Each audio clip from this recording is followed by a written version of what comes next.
हमारा जो आज का सबसे पहला टॉपिक है वो है अब उपग्रह की ऊर्जा। ठीक है, उपग्रह की जो ऊर्जा है उसका मतलब क्या है। देखिए, उपग्रह जो है वो किसी भी ग्रह के चारों ओर वृत्ताकार कक्षा में चक्कर लगाता है, तो डेफिनेटली इस वृत्ताकार कक्षा में चक्कर लगाने पर इसका कोई ना कोई वेग होगा, और जब भी किसी कण का कोई वेग होता है तो उसकी गतिज ऊर्जा अवश्य ही होती है, यानी उपग्रह की कोई ना कोई गतिज ऊर्जा अवश्य ही होगी। साथ ही गुरुत्वाकर्षण के कारण इसका जो वेग है वो नियंत्रित होता है, इस वजह से इस गुरुत्वाकर्षण बल के कारण भी एक ऊर्जा इसमें विद्यमान होती है, जिसे इसकी स्थितिज ऊर्जा कहते हैं। अब हम ये कैसे कह सकते हैं कि पिंड गतिशील है तो इसमें स्थितिज ऊर्जा भी होगी। हम सब जानते हैं कि प्रत्येक ग्रह जो सूर्य के चारों ओर, सभी को गुड मॉर्निंग है बेटा, अब आप थोड़ा सा कंसंट्रेट करें इस पर, गुड मॉर्निंग भेजने की बजाय। कोई भी ग्रह जब सूर्य के चारों ओर चक्कर लगाता है तो सूर्य के चारों ओर चक्कर लगाते समय हर बिंदु पर उसका वेग एक जैसा नहीं होता। इसका मतलब हर बिंदु पर उसकी ऊर्जा, जो गतिज ऊर्जा हम कह रहे हैं, उसका मान भी एक जैसा नहीं होगा, यानी कभी गतिज ऊर्जा ज्यादा होगी और कभी गतिज ऊर्जा कम होगी। मान लीजिए किसी समय गतिज ऊर्जा का मान 4 जूल है, जो कि आगे जाकर के घट करके 3 जूल हो जाता है, तो ये 1 जूल ऊर्जा कहां गई? या 3 जूल था, ये 4 जूल हो गया, तो 1 जूल ऊर्जा आई कहां से? तो ये जो 1 जूल ऊर्जा है हमें प्राप्त हुई है, ये 1 जूल ऊर्जा चली गई है, ये एक्चुअल में गतिज ऊर्जा स्थितिज ऊर्जा में और स्थितिज ऊर्जा गतिज ऊर्जा में चेंज होती रहती है। मान लीजिए कि कोई m द्रव्यमान का ग्रह है या पिंड है, ठीक है, और वो r त्रिज्या के पथ में, स्मॉल r त्रिज्या के एक हमारे पास में मान लीजिए कोई ग्रह है जिसका द्रव्यमान जो है वो m है, ये ग्रह है, इसका द्रव्यमान m है, और इस ग्रह की त्रिज्या जो है वो है कैपिटल ऑफ r। इस ग्रह की सतह से h ऊंचाई पर एक उपग्रह है जो कि इस ग्रह के चारों ओर वृत्ताकार कक्षा में चक्कर लगा। ग्रह के केंद्र से उपग्रह की जो दूरी है वो स्मॉल r है, यानी कि स्मॉल r का मान कैपिटल R और H के योग के बराबर है। स्मॉल r का मान कैपिटल R और H के योग के बराबर है। ठीक है बच्चों, अब देखो बच्चों, इसमें क्या है, एक खास बात और है कि अगर मैं इस स्थिति में किसी ग्रह के चारों ओर चक्कर लगाने वाले उपग्रह का द्रव्यमान स्मॉल m मानूं और इसके घूर्णन की त्रिज्या जैसे कि हमने स्मॉल r कहा है उसको हम माने, तो स्थितिज ऊर्जा का जो सूत्र होता है, गुरुत्वीय स्थितिज ऊर्जा का सूत्र, वो होता है U बराबर माइनस का G, एक पिंड का द्रव्यमान कैपिटल M इंटू दूसरे पिंड का द्रव्यमान स्मॉल m, ठीक है, दूसरे पिंड का द्रव्यमान small m upon small of r। U बराबर माइनस का G capital M small m upon r। ठीक है बच्चों, ये हमारे पास में यहां से आ गया। अब अगर मैं इसकी गतिज ऊर्जा निकालना चाहूं तो गतिज ऊर्जा का जो मान है वो होता है 1/2 m इंटू VO का स्क्वायर। अब आप सोच रहे होंगे मैंने VO क्यों लिखा? क्योंकि उपग्रह ग्रह के चारों ओर किसी ना किसी कक्षा में चक्कर लगा रहा है, तो इसका जो वेग होगा वो एक्चुअल में इसकी कक्षीय वेग के बराबर होगा, इसलिए हमने यहां पर VO यानी कि ऑर्बिटल वेलोसिटी यानी कि कक्षीय वेग लिया। अब कल ही हमने कक्षीय वेग VO का मान निकाला था। VO का जो मान होता है वो होता है under root of G capital M upon small r। बाद में इसको अपन आगे चेंज भी कर सकते हैं। अगर मैं इसका वर्ग करूं तो वर्ग हो जाएगा VO का स्क्वायर बराबर under root of GM upon r में से ये जो अंडररूट है ये हट जाएगा और आपके पास में आ जाएगा capital of GM upon small of r। ये जो मान है वो इस समीकरण में यहां पर हम रख देते। इस समीकरण में हम यहां पर रखेंगे तो हमारे पास में क्या आएगा बच्चों, देखते हैं। आवाज स्पष्ट आ रही है ना बच्चों? कटके तो नहीं आ रही है? नहीं सर। साहब आ रही है। ठीक है, तो बच्चों हमारे पास में जो मान आया है वो क्या आया है? हमारे पास में आ गया K is equal to 1/2 small m, और V का जो मान है वो आया है capital G capital M upon small r। VO का जो मान, VO के स्क्वायर का जो मान, इन दोनों को अगर हम पूरी तरह से गुणा करें तो K का जो मान है वो जाएगा G capital M small m upon नीचे हो गया 2r। ठीक है, स्थितिज ऊर्जा आ गई हमारे पास में, गतिज ऊर्जा आ गई। स्थितिज ऊर्जा यू का मान है हमारे पास में माइनस का G capital M small m upon r, और गतिज ऊर्जा का जो मान है वो है के बराबर G capital M small m upon 2r। अब अगर मैं कुल ऊर्जा निकालना चाहूं, जो कि कुल ऊर्जा का मान अगर मैं ई कहूं, तो कुल ऊर्जा ई बराबर होगा पिंड की गतिज ऊर्जा के और स्थितिज ऊर्जा यू। ठीक है, सो ई बराबर हमारे पास में हो जाएगा गतिज ऊर्जा के का जो मान है वो है G capital M small m upon 2r। ठीक है, ये जो कि नीचे लिखा हुआ है अभी मैंने एज इट इज काम में ले लिया। और u का जो मान है वो आप देख सकते हो स्क्रीन पर, अभी आपको ऊपर दिखाई दे रहा होगा, मैंने इसीलिए इसको मिटाया नहीं था कि काम आएगा माइनस का g capital M small m upon r। ठीक है, दोनों में से आप देख सकते हो कुछ कॉमन आ रहा है, और जो कॉमन आ रहा है उसको हम लिख देते हैं यहाँ पर। दोनों में से क्या कॉमन आ रहा है बच्चों? तो दोनों में से आप देखोगे कॉमन आ रहा है E बराबर, एक तो G कॉमन आ रहा है, एक कैपिटल M कॉमन आ रहा है, एक स्मॉल m कॉमन आ रहा है, और एक R कॉमन आ रहा है। ठीक है, क्या बचा हमारे पास में? 1/2 बचा, और माइनस का दूसरे पद में से 1 बचा है। 1/2 और 1 हमारे पास में बच गया है। ठीक है बच्चों, तो अब हम क्या करेंगे? 1/2 में से 1 घटाएंगे। अब आप कहोगे भाई 1/2 में से 1 घटाना है, तो दोनों का एलसीएम ले लिया, 2 में 2 का भाग दिया, एक बार गया, जो आया उसको ऊपर वाली संख्या 1 से गुणा कर दिया तो 1 हो गया। इस 1 के नीचे कुछ नहीं है तो मान लिया 1। इस 2 में 1 का भाग दिया तो 2 बार गया, 2 को 1 से गुणा किया तो आ गया 2, बीच में माइनस का चिन्ह है, तो 1 - 2 बराबर माइनस का 1 हो गया। ठीक है, तो ऊपर हमारे पास में रह जाएगा माइनस का 1, यानी माइनस का 1/2 आ गया। इस ब्रैकेट का जो मान है वो आ गया माइनस का 1/2। तो हमने इसको सॉल्व कर लिया। ठीक है, ई बराबर हमारे पास में हो जाएगा माइनस का G capital M small m upon 2r। अब आप सोच रहे होंगे माइनस का 1 कैसा है? तो हमारे पास में जो माइनस का 1/2 आया था, उसमें से एक जो अंश में था उसको हमने जीएमएम से गुणा कर दिया, और माइनस को जीएमएम से गुणा कर दिया, तो ऊपर तो हो गया माइनस का जीएमएम। ठीक है, और नीचे जो 2 था उसको हमने r से गुणा कर दिया तो हो गया 2r। ठीक है, तो ये हमारे पास में क्या आ गया बच्चों? कुल ऊर्जा का मान आ गया।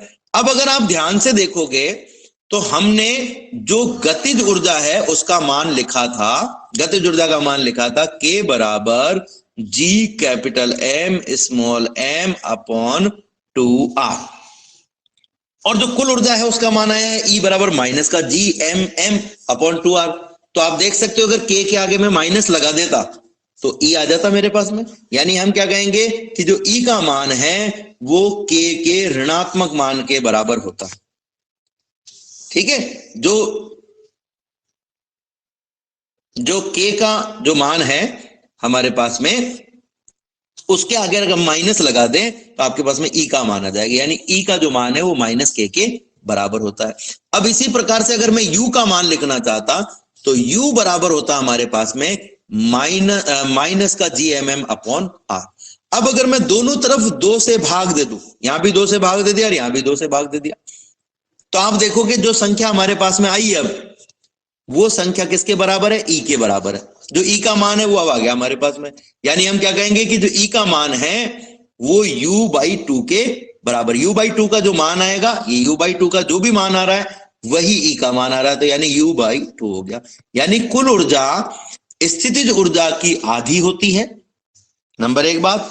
साथ ही जो कुल ऊर्जा है वो गतिज ऊर्जा के ऋणात्मक मान के बराबर होती है, यानी कि इन तीनों को एक साथ कहो तो हम कहेंगे कुल ऊर्जा स्थितिज ऊर्जा के आधे के बराबर या गतिज ऊर्जा के ऋणात्मक मान के बराबर। ठीक है, तो इस प्रकार से हम इसको देख सकते हैं। अब देखो आप सोच रहे होंगे भाई कुल ऊर्जा तो स्थितिज ऊर्जा और गतिज ऊर्जा से मिलकर बनी हुई है, तो इससे आधी कैसे है? ये इससे आधी कैसे है? तो देखो मान लो स्थितिज ऊर्जा का मान है माइनस का 2, अब -2 का आधा करो तो होता है -1। ठीक है, तो हमेशा ये मत सोचना कि किसी चीज का जो आधा है वो उससे बड़ा होता है। U/2 का मान है -1 और U का मान है -2, तो बताओ बच्चों बड़ा कौन है? U/2 बड़ा है कि U बड़ा है? U बड़ा है सर। U बड़ा है ना, U बड़ा है। तो एक तरीके से U/2 कौन है? U/2 है E। U/2 हमने किसको कहा है? E को कहा है। तो एक तरीके से हमारे लिए कौन बड़ा हो गया? E बड़ा है और U छोटा है।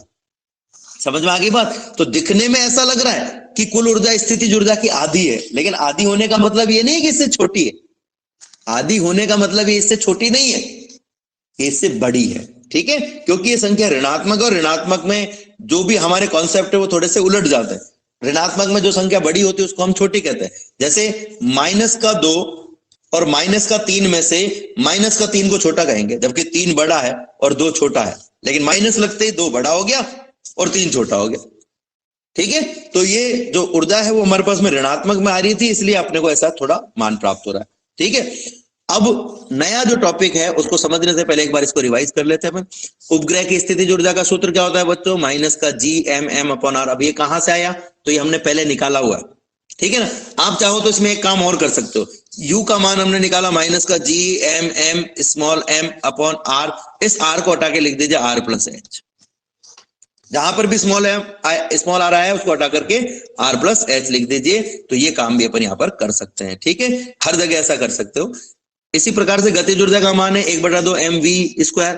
कक्षीय वेग है v, कक्षीय वेग √Gm/r। इसका स्क्वायर करोगे तो 100 हट जाएगा, ये मान यहां रख दो। तो गतिज ऊर्जा का मान आ गया G(M)(m)/2r। अगर कुल ऊर्जा निकालनी है तो दोनों को जोड़ दीजिए। देखो दोनों को जोड़ दिया हमने, गतिज स्थितिज ऊर्जा और गतिज ऊर्जा को जोड़ दिया। दोनों में से क्या कॉमन आ रहा है? Gmm/r आ रहा है। देखो यहाँ पे लिखा तो हमने है E बराबर K+U, लेकिन हमने मान रखते समय U का मान पहले रख दिया और K का बाद में रखा है, कंफ्यूज मत हो जाना। ठीक है, तो ये हो गया हमारे पास में -1 और ये 1/, दोनों में से कॉमन ले लिया हमने Gmm/r। तो पहले में से -1 बचा हुआ है और दूसरे में से 1/2 बचा हुआ है। ठीक है, इसको सॉल्व करेंगे तो -1 में से 1/2 को घटाएंगे तो माइनस का 1/2 बचेगा, यानी कि ये संख्या हमारे पास में आ जाएगी। और जैसे कि अभी हमने देखा कि कुल ऊर्जा स्थितिज ऊर्जा के आधे और गतिज ऊर्जा के ऋणात्मक मान के बराबर है। ये समीकरण अपने पास में तब काम में आता है जब मान लो प्रश्न में दिया हुआ है कि किसी पिंड की किसी उपग्रह की कुल ऊर्जा 16 जूल है या 16 इलेक्ट्रॉन वोल्ट है, उसकी स्थितिज ऊर्जा ज्ञात करो। तो हम कहेंगे भाई 16 तो हो गया E का मान, U का मान ज्ञात करना तो E बराबर U/2 होता है, तो ये हो गया U/2। ठीक है, तो इस तरीके से आप आसानी से निकाल सकते हो। ठीक है, एक और चीज हम यहां पर देखेंगे, उपग्रह की बंधन ऊर्जा। ठीक है, उपग्रह की बंधन ऊर्जा। देखो किसी भी पिंड को, ये ध्यान रखना हमेशा, किसी भी पिंड को, कोई भी पिंड हो दुनिया में, कैसा भी पिंड हो, अगर उसकी ऊर्जा का मान धनात्मक है तो वो गतिशील होगा, स्थायी नहीं होगा एक जगह, और अगर ऋणात्मक है तो वो स्थायी होगा। ऐसा मैं क्यों कह रहा हूं? क्योंकि ऋणात्मक ऊर्जा आकर्षण को बताती है और धनात्मक ऊर्जा प्रतिकर्षण को बताती है। और जहां पर आकर्षण होगा वहां पर स्थायित्व ज्यादा होगा, स्टेबिलिटी ज्यादा। स्थायित्व का मतलब ये नहीं है कि वो चीज होनी चाहिए, स्थायित्व का मतलब है कि उसमें जो परिवर्तन है वो कम होगा। ठीक है, अब अगर मैं कहूं कि उपग्रह की ऊर्जा का मान माइनस का Gm/m/2r है, तो इसमें जो माइनस है वो ये बताता है कि ग्रह और उपग्रह के मध्य का आकर्षण जो है वो प्रबल है और ये इसको तोड़ करके नहीं जाएगा, छोड़ करके नहीं जाएगा। ऐसा ही परमाणु में भी होता है। आपने पढ़ा होगा हाइड्रोजन में जो इलेक्ट्रॉन होता है उसकी पहली कक्षा की ऊर्जा होती है -13.6 इलेक्ट्रॉन वोल्ट। ठीक है ना, पढ़ा है ना बच्चों? ये आपने केमिस्ट्री में पढ़ा होगा -13.6 इलेक्ट्रॉन वोल्ट। तो इसका मतलब क्या है कि ये इतनी ऊर्जा से ये इससे जुड़ा हुआ है, ये इसको आकर्षण को बता रहा है। अब किसी भी इलेक्ट्रॉन को अगर परमाणु से बाहर निकालना है तो आपको क्या करना पड़ेगा? उसकी ऊर्जा को 0 करना पड़ेगा। ठीक है, अब मान लो कि मैं हूं, मेरे ऊपर 5 रुपए का कर्जा है और इस वजह से मैं किसी सेठ की नौकरी नहीं छोड़ सकता, मेरी जो प्रॉपर्टी हो -5 हो गई, तो सेठ जी मेरे को छोड़ नहीं रहे, वो कह रहे हैं 5 रुपए चुकाएगा तो ही जाने देंगे, नहीं तो नहीं जानेंगे। तो ऐसे ही ये इलेक्ट्रॉन है, ये इलेक्ट्रॉन को ये जो सेठ जी है नाभिक ये कह रहे हैं कि भाई तू ये -13.6 इलेक्ट्रॉन वोल्ट ऊर्जा चुकाएगा ना तब तेरे को जाने दूंगा, नहीं तो नहीं जाने दूंगा, तेरी ऊर्जा मेरे पास गिरवी रखी हुई है। अब बताओ बच्चों, मुझे छुड़ाने के लिए आपको क्या करना पड़ेगा?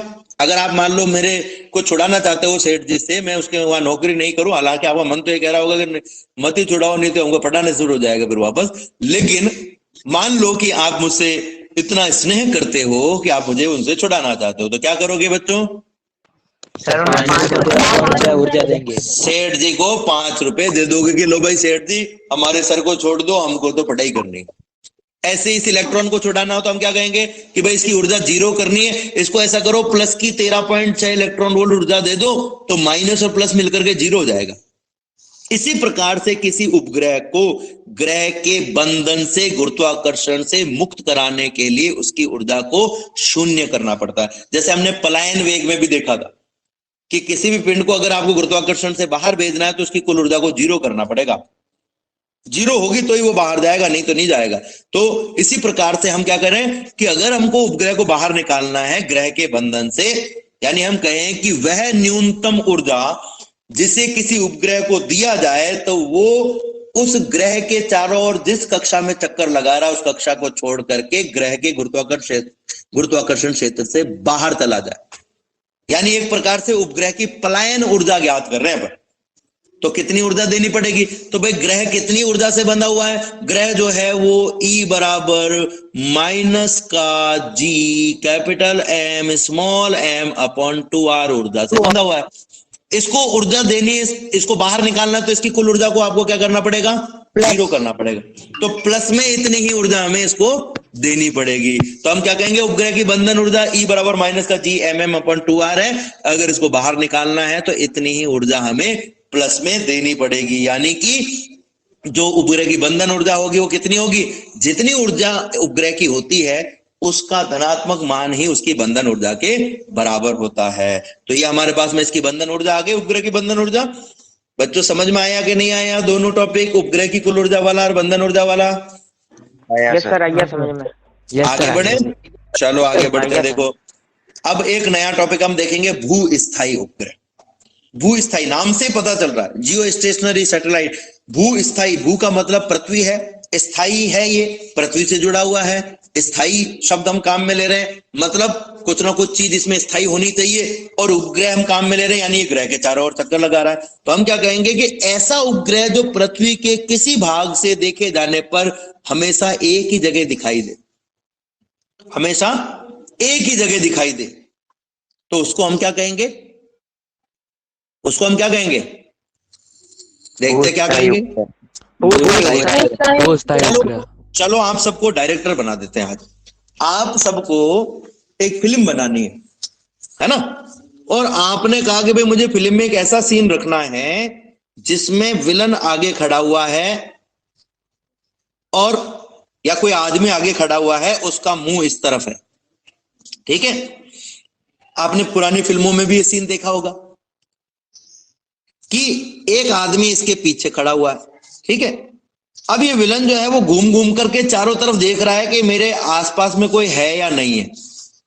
ये आदमी इस विलन को नहीं दिखाई दे, ऐसा सीन क्रिएट करने के लिए आपको इस आदमी ए को क्या इंस्ट्रक्शन देने पड़ेंगे कि वो विलन बी को नहीं दिखाई दे? सर उसके साथ साथ उसके पीछे। वेरी गुड, बिल्कुल सही कहा आपने कि जितनी तेजी से ये अपनी जगह पर घूमे, जितनी तेजी से अपनी जगह पर घूमे उतनी तेजी से तो इसके चारों ओर चक्कर लगा। समझ में आई बात कि नहीं? कि जितनी तेजी से ये अपनी जगह घूम रहा है उतनी तेजी से भाई तो इसके पीछे पीछे पीछे पीछे चक्कर लगाता था। यानी कि इस आदमी के घूर्णन का आवर्तकाल, घूर्णन में लगने वाला समय, अपनी जगह चक्कर लगाने में लगने वाला समय इस ए व्यक्ति के इसके चारों ओर चक्कर लगाने में लगे समय के बराबर हो। चलो अब एक और उदाहरण ले लेते हैं इसी से। मान लो ये पृथ्वी है, ठीक है, और आप यहां पर खड़े हुए, पृथ्वी अपनी जगह पर घूम रही है। एक चक्कर कितनी देर में लगाती है पृथ्वी? 24 घंटे में, 24 आवर में। और यहां पर एक उपग्रह है, हमेशा ये उपग्रह आपको आपकी नजरों के सामने दिखाई दे।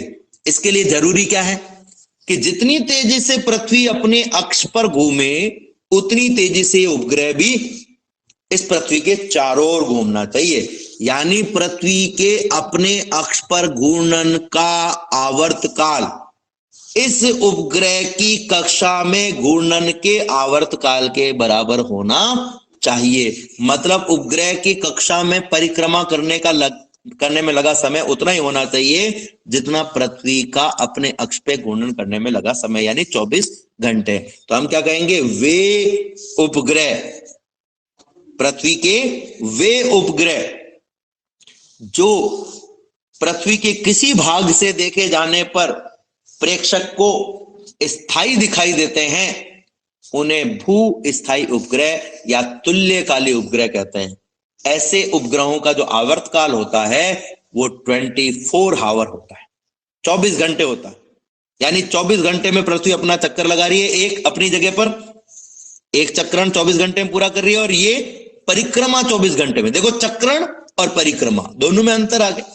ये तो चक्रण कर रहा है, ये तो घूर्णन कर रहा है अपने अक्ष पर 24 घंटे में, और उपग्रह क्या कर रहा है? परिक्रमा कर रहा है। तो उपग्रह के परिक्रमण का आवर्तकाल किसके बराबर होना चाहिए? पृथ्वी के अपने अक्ष पर घूर्णन के आवर्तकाल के बराबर। उपग्रह के परिक्रमण के आवर्तकाल का सूत्र हमने देखा था, टी बराबर होता है 2 पाई स्मॉल r की घात 3/2 upon under root of g into r का स्क्वायर। ये स्मॉल r, इसका मान r प्लस h होता है, तो ये हो जाएगा t बराबर 2 पाई r प्लस h का होल की घात 3/2 upon under root of g into r square. इस पूरे का वर्ग कर देते हैं अपन, इस पूरे का क्या कर देते हैं अपन? वर्ग। तो देखो t का वर्ग किया t स्क्वायर हो गया, 2 का वर्ग किया 4 हो गया, पाई का वर्ग किया पाई स्क्वायर हो गया, ठीक है।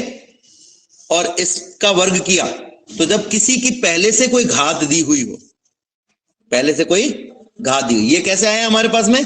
स्मॉल r का मान हमने r प्लस h रख दिया, जैसे कि हमने पहले भी रखा था, ठीक है।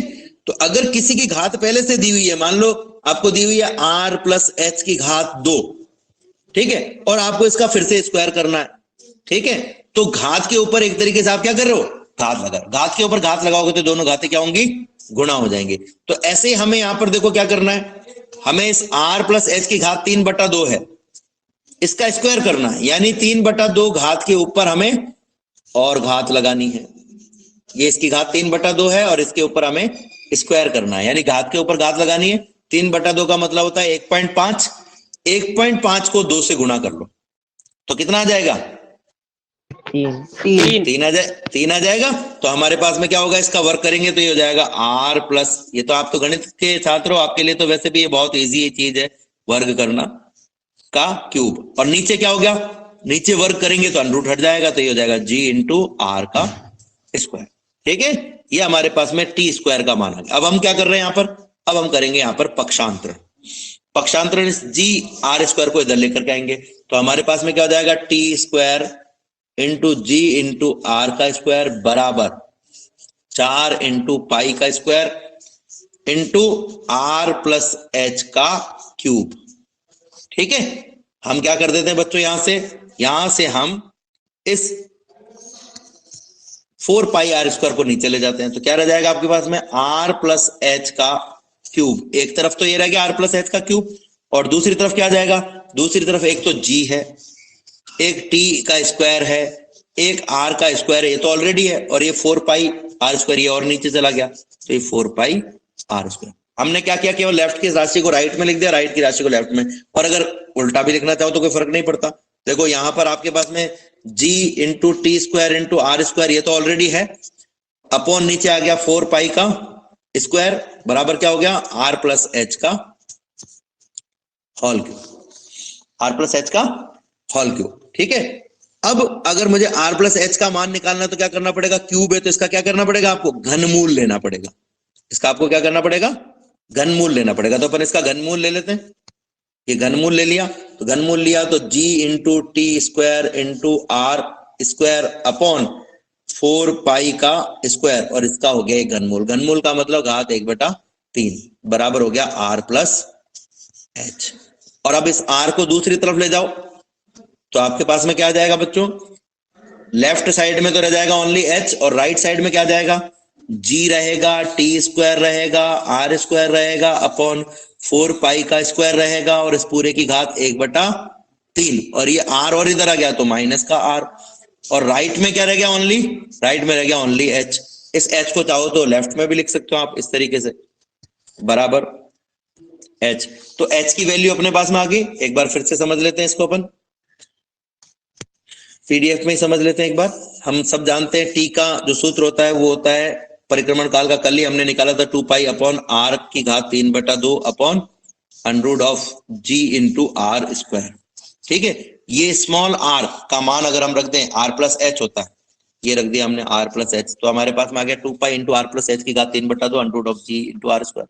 दोनों पक्षों का वर्क कर दो, लेफ्ट में वर्क किया तो टी स्क्वायर, राइट में वर्क किया तो ये पक्षांतरण कर देते हैं। जी स्क्वायर आर स्क्वायर को दूसरी तरफ ले जाते हैं और 4 पाई स्क्वायर को दूसरी तरफ ले जाते हैं, तो एक तरफ से रह जाएगा आर प्लस एच का होल क्यूब, और देखो एक तरफ टी स्क्वायर तो ऑलरेडी है, टी स्क्वायर तो अपने पास में ऑलरेडी है यहां पर, ठीक है, ये टी स्क्वायर ऑलरेडी है, 4 पाई स्क्वायर आ गया नीचे और जी आर स्क्वायर आ गया ऊपर, ये जी और ये आर स्क्वायर ये ऊपर आ गया, ठीक है। तो आपके पास में दूसरी साइड में क्या बन गया, G T square R square upon 4 pi square. इनमें से किसी को भी आगे पीछे भी लिख सकते हो, जी को पहले लिख दो, टी को बाद में लिख दो, कोई फर्क नहीं पड़ता, या टी को पहले लिख दो, जी को बाद में लिख दो। अब इसका घनमूल ले लो तो आर प्लस एच का की घात, घनमूल लेंगे तो क्या हो जाएगा, ये 3 घात जो है वो हट जाएगी और यहाँ पर 1/3 घात आ जाएगी। इस आर को दूसरी तरफ जाएंगे तो संख्या आ गई। अब यहाँ पर अपन मान रख देते हैं, तो टी का मान तो अपने को पहले से पता है 24 घंटे है, 24 घंटे को मिनट में बदलोगे तो 1 घंटे में 60 मिनट, सेकंड में बदलोगे तो 1 मिनट में 60 सेकंड, यानी 3600 से गुणा कर दो तो ये आ गया आपके पास में टी का मान 86,400, टी का मान आ गया 86,400 सेकंड, ठीक है। ये तो टी का मान हो गया। पृथ्वी की त्रिज्या होती है 6400 किलोमीटर, यानी 6.4 इंटू 10 की घात 3 किलोमीटर, और किलोमीटर में मीटर में चेंज करोगे तो 10 की घात 3 मीटर होते हैं। तो आपके पास में आ जाएगा 6.4 गुणा 10 की घात 3 इंटू 10 की घात 3 मीटर, ठीक है। तो ये हो जाएगा 6.4 इंटू 10 की घात 6 मीटर, ठीक है, 6.4 इंटू 10 की घात 6 मीटर, ये हमारे पास में आ गया।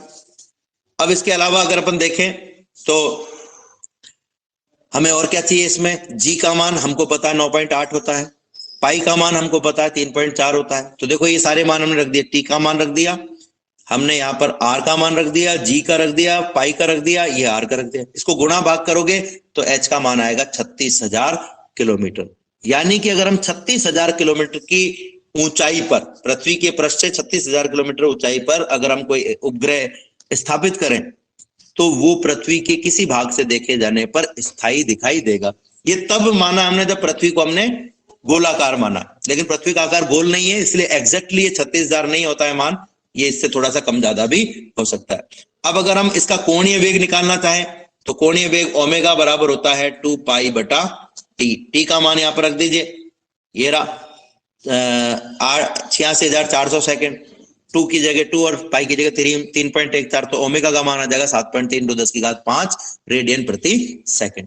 अब भूस्थायी उपग्रह का उपयोग किस चीज के लिए किया जाता है, तो देखो मान लो हमने पृथ्वी, ये पृथ्वी है, ठीक है, ये पृथ्वी है, यहां पर एक उपग्रह स्थापित कर दिया, तो ये उपग्रह पृथ्वी के बहुत बड़े भाग को का अवलोकन कर सकता है, उससे होने वाली घटनाओं के बारे में बता सकता है। यानी लगभग 3 भूस्थायी उपग्रह हम लगा दें तो पृथ्वी के संपूर्ण भाग के बारे में जानकारी प्राप्त की जा सकती है। यानी कि इस भूस्थायी उपग्रह का उपयोग पृथ्वी से संबंधित घटनाओं की जानकारी के लिए किया जाता है। और कौन कौन सी घटना, मौसम की जानकारी के बारे में, ऊपरी वायुमंडल में क्या परिवर्तन हो रहे हैं उसकी जानकारी के लिए, मौसम में कैसे चेंज होंगे उसकी जानकारी के लिए, उल्का पिंडों का अध्ययन करने के लिए, और दूरभाष और रेडियो तरंगों के संचरण के लिए भी इसका उपयोग किया जाता है। तो ये भूस्थायी उपग्रह का उपयोग है। परीक्षा में प्रश्न आता है भूस्थायी उपग्रह किसे कहते हैं। एक प्रश्न आता है भूस्थायी उपग्रह का आवर्तकाल कितना होता है, तो हम कहेंगे 24 घंटे, ठीक है। इस प्रकार से हम ये निकाल सकते हैं। इसके अलावा एक नए प्रकार के उपग्रह होते हैं जिसे हम कहते हैं ध्रुवीय उपग्रह। ध्रुवीय उपग्रह कौन से उपग्रह होते हैं बच्चों, ध्रुवीय उपग्रह वे उपग्रह होते हैं जो पृथ्वी के एक ध्रुव से दूसरे ध्रुव की ओर, यानी इनकी कक्षा का जो तल है वो उत्तरी और दक्षिणी ध्रुव से होकर के गुजरता है। देखो एक तो ये मान लीजिए पृथ्वी है, ये इसका उत्तरी ध्रुव है और ये इसका दक्षिणी ध्रुव है। एक ग्रह तो मान लीजिए यूं चक्कर लगा रहा है और एक ग्रह जो यूं चक्कर लगा रहा है मान, तो ये जो उपग्रह है ध्रुवीय उपग्रह, इनका जो कक्षीय तल है वो पृथ्वी के उत्तरी और दक्षिणी ध्रुव से होकर के गुजरता है। इनको पृथ्वी से 500 किलोमीटर से लेकर के 800 किलोमीटर तक स्थापित किया जा सकता है। अब आपने देखा पिछला जो हमारे पास में आया था भूस्थिर उपग्रह वो तो 36,000 किलोमीटर था, ये 500 से 800 है। इसका मतलब ये हुआ कि पृथ्वी का नजदीक से परीक्षण करने के लिए काम में लिया गया, ठीक है। इनका जो परिक्रमण काल होता है, यानी ये पृथ्वी का एक चक्कर 100 मिनट में पूरा करते हैं, लगभग 100 मिनट में। अब 100 मिनट स्टैंडर्ड नहीं है, 100 से थोड़ा कम और ज्यादा भी हो सकता है। जो 500 किलोमीटर ऊंचाई पर स्थापित किया जाएगा उसके लिए कम रखना, उसके लिए ज्यादा रखना पड़ेगा इस मान को, और जो 800 किलोमीटर पे स्थापित किया जाएगा उसके लिए इसका मान कम होता है, ये औसत मान दिया। इनका उपयोग मौसम की भविष्यवाणी करने में, जासूसी कार्यों में, वातावरण के अध्ययन में इसका उपयोग किया जाता है। इनका प्रक्षेपण जो है वो ध्रुवीय उपग्रह प्रक्षेपण यान, जिसे हम पोलर सैटेलाइट लॉन्चिंग व्हीकल भी कहते हैं, PSLV द्वारा किया जाता है। PSLV का नाम सुना है आप सबने, और एक होता है GSLV भूस्थायी उपग्रहों के लॉन्चिंग के लिए काम में लिया जाता है, और PSLV जो है वो ध्रुवीय उपग्रहों के प्रक्षेपण के लिए काम में लिया जाता है। ठीक है, एक लास्ट टॉपिक हम यहाँ पर देखने वाले हैं वो है, एक लास्ट टॉपिक हम यहाँ पर देखने वाले हैं वो है भारहीनता। देखो बच्चों, आपने कभी दुकानदार को सामान तोलते हुए देखा होगा, ठीक है ना, और आपने एक विशेष बात देखी होगी कि मान लीजिए ये एक तराजू है, ठीक है, ये एक तराजू है, इस तराजू में इधर बांट रखा हुआ, ठीक है। अब आप एक लकड़ी में कोई सामान को बांध करके और तराजू के इस भाग में रख दीजिए, तराजू को छूना नहीं चाहिए, तो बताओ कौन सा पलड़ा नीचे की तरफ जाएगा? बाट वाला। इसका मतलब ये है कि ये जो बांट वाला हिस्सा, मैं जो बोल रहा हूं उसको ध्यान से सुनो। आपके पास में एक तराजू है जिसमें एक तरफ बांट रखा हुआ है, दूसरी तरफ आपने क्या किया, एक लकड़ी में सामान को बांधा, अपने हाथ में पकड़ा हुआ है, और तराजू के पलड़े के ऊपर, पलड़े को बिना टच कराए आपने इसको रखा हुआ है, हाथ में पकड़ा हुआ है ना। या ऐसा करो कि मान लो आपके पास में कोई इलेक्ट्रॉनिक तराजू है, उसके ऊपर आप 1 किलो का बांट लेके गए लेकिन तराजू के टच में नहीं रखा, तो बताओ कि तराजू कितना भार शो करेगी? जीरो क्यों भाई? जीरो क्यों होगा भाई? 5 किलो का वजन नहीं रखा है सर, इसलिए। वजन नहीं रखने से क्या उसका वजन कम हो गया? सर उसका अगर उसके ऊपर अपन इसका मतलब ये हुआ कि किसी भी द्रव्यमान का आकलन केवल उसके द्रव्यमान से नहीं किया जा सकता। जब, ध्यान से सुनना मेरी बात को, जब भी कोई वस्तु किसी सतह के संपर्क में होती है तो उस पर एक गुरुत्वाकर्षण बल, सतह के संपर्क में नहीं हो तो भी लगता है, और सतह के संपर्क में हो तब भी हो लगता है, एक गुरुत्वाकर्षण बल नीचे की तरफ लगता है। लेकिन सतह के संपर्क में नहीं होने पर और सतह के संपर्क में होने पर क्या चेंज होते हैं? एक वस्तु हवा में लटकी हुई है, इस पर गुरुत्वाकर्षण बल लग रहा है, जमीन पे रख दी अब भी गुरुत्वाकर्षण बल लग रहा है। लेकिन जब ये हवा में लटकी हुई होती है और जमीन पर रखी हुई, तो उसमें अंतर क्या है? जब ये जमीन पर रखी हुई होगी तो इस पर एक अभिलंब प्रतिक्रिया बल R भी काम करता है ऊपर की ओर। लेकिन अगर ये हवा में लटकी हुई हो तो इस पर केवल गुरुत्वाकर्षण बल लगता है, अभिलंब प्रतिक्रिया बल नहीं लगता है। तो ऐसे ही किसी वस्तु को जब हम तराजू के अंदर रख देते हैं, तराजू के पलड़े से टच करके, तो उस तराजू के पलड़े द्वारा उस वस्तु पर एक अभिलंब प्रतिक्रिया बल ऊपर की ओर लगाया जाता है, और जब हम टच नहीं करते हैं तो अभिलंब प्रतिक्रिया बल नहीं लगता। इसका मतलब हम वस्तु का भार तब तक नहीं तोल सकते जब तक टच नहीं कराएं, यानी जब तक कि अभिलंब प्रतिक्रिया बल काम नहीं करे। तो एक्चुअल में जो वस्तु का भार होता है वो हम mg से नहीं तोलते हैं, हम एक्चुअल में R का आकलन करते हैं। हम क्या करते हैं? एक्चुअल में R का आकलन करते हैं। आपने देखा कभी कि जो तराजू होती है, उस तराजू के जो पलड़े होते हैं उसको बांधने के लिए जो रस्सी काम में ली जाती है, वो रस्सी दोनों तरफ बराबर होनी चाहिए, कभी भी रस्सी यूं नहीं होनी चाहिए, एक छोटी हो और एक बड़ी। ऐसा पलड़ा लेते हैं क्या? ऐसा क्यों नहीं लेते भाई हम, एक छोटा और एक बड़ा? उसका कारण है, अगर हम एक छोटा और बड़ा पलड़ा लेंगे तो एक रस्सी छोटी और एक बड़ी लेंगे तो तराजू जो है वो ऐसी हो जाएगी। जब इस पर कोई वस्तु रखोगे तो गुरुत्वाकर्षण बल तो नीचे लगेगा, लेकिन अभिलंब प्रतिक्रिया बल पृष्ठ के लंबवत इस तरफ लगेगा। अब क्या ये दोनों एक दूसरे के विपरीत हैं क्या? नहीं सर, नहीं है। इसका मतलब हम ये कहेंगे कि mg का मान और R का मान संतुलन की अवस्था में बराबर नहीं है। लेकिन अगर ये पलड़ा सीधा होता है एकदम, तब हम क्या कहते हैं कि जो R का मान है वो mg के बराबर है, यानी हमने एक्चुअल में निकाला तो R ही है, लेकिन चूंकि R का मान mg के बराबर है, इसलिए जो R का मान आया है हम वही मान लेते हैं mg का मान, और mg यानी कि भार। mg यानी कि तो भार निकालने के लिए क्या जरूरी है? अभिलंब प्रतिक्रिया बल का लगना जरूरी। अब हम यहां पर इसको बारीकी से अध्ययन करेंगे। वस्तु का भार वो आकर्षण बल होता है जिससे पृथ्वी उसको केंद्र की तरफ खींचती है। अब मान लीजिए वस्तु है, इस पर नीचे की ओर mg बल लग रहा है, तो ये mg ही इसका भार होगा। लेकिन इसका आकलन केवल देखो, वस्तु को अगर आपने तराजू के टच में नहीं रखा तो इसका मतलब ये नहीं है कि वस्तु हल्की हो गई है, बस इसका भार हम तोल नहीं पा रहे। इसका भार कितना है हम तोल नहीं पा रहे, लेकिन इसका भार खत्म नहीं हुआ। तो वस्तु का भार तो क्या होता है?